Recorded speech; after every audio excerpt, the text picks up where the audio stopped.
Hey everyone, and welcome back. My name is Emily with CabinetNow.com, and in today's video I'm going to be showing you the differences between cabinet door materials, specifically thermofoil versus painted doors. So let's get started.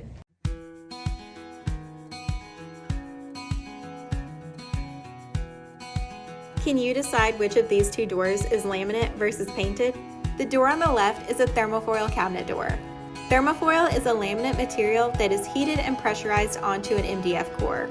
This meaning that if you were to get this door without the laminate pressed material on top, it would simply just be the MDF version. MDF materials are great for DIY projects if you plan to finish your doors yourself.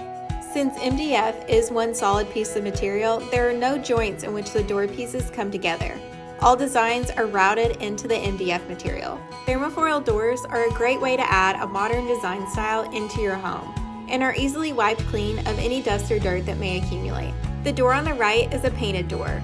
The material underneath is a maple paint grade material and provides for a smooth finish. And at CabinetNow.com, we offer 7 unique painted material options that are approximate matches to Sherwin-Williams paint colors. If you look closely, you can see the joints in this door. There are 2 types of door joints, cope and stick and mitered. Joints coming together at a 90-degree angle are called cope and stick joints, as shown here. Joints coming together at a 45-degree angle are called mitered joints. At first glance, these 2 materials can look very similar. However, upon further inspection, you can see that they are in fact very different from each other.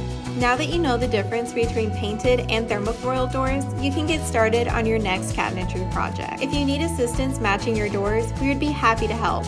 Simply fill out our matching form in the description, and one of our skilled team members will get back with you within 24 hours with your closest match. Thanks for watching, and make sure to like, comment, and subscribe on our page below. And stay tuned for more pro cabinetry tips. If you need more information, please feel free to contact us.